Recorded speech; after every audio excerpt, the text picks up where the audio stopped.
আসসালামু আলাইকুম। আজকে আপনাদের সাথে শেয়ার করব নতুন আলু দিয়ে হাঁসের মাংস রান্নার রেসিপি। প্রথমে আমি প্যানে অল্প তেল দিয়ে দিলাম গরম মশলা, দারচিনি, এলাচ, লবঙ্গ, তেজপাতা, দিয়ে দিলাম বেশ কিছুটা পেঁয়াজ আর সাদা কালো গোলমরিচ, দিয়ে দিলাম একটু লবণ, ভালো করে একটু নেড়েচেড়ে মিশিয়ে তারপর দিয়ে দিব রসুন বাটা এবং আদা বাটা। এখন একটু পানি দিয়ে বাকি মশলাগুলো দিয়ে দিব, গুঁড়া মশলা না হলে পুড়ে যাবে, তার জন্য একটু পানি দিয়ে দিলাম হলুদের গুঁড়া, ধনিয়া গুঁড়া এবং পরিমাণ মতো মরিচের গুঁড়া, আর দিয়ে দিলাম ভাজা জিরার গুঁড়া। তো এখন আমি মশলাগুলো একটু ভালো করে কষিয়ে নেব।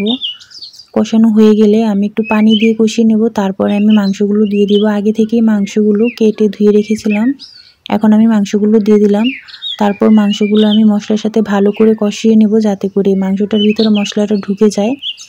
তারপর একটু পানি দিয়ে আমি একটু কষিয়ে তারপর আলুগুলো দিয়ে বাকি রান্নাটা করে নেব। তো আলুগুলো আমি গোটাই রেখেছি, একটু ছিলে নিয়েছি, নতুন আলু যেহেতু সিদ্ধ হয়ে যাবে তার জন্য। আর নারকেল দিয়ে দিলাম কিছু ফালি করে রাখা।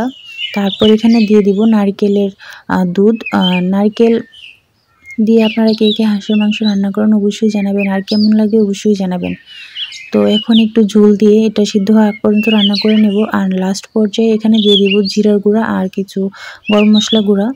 তো আপনারা কে কীভাবে রান্না করেন অবশ্যই জানাবেন। আর রান্নাটা মাশাআল্লাহ খুব সুন্দর হয়েছিল, আলহামদুলিল্লাহ।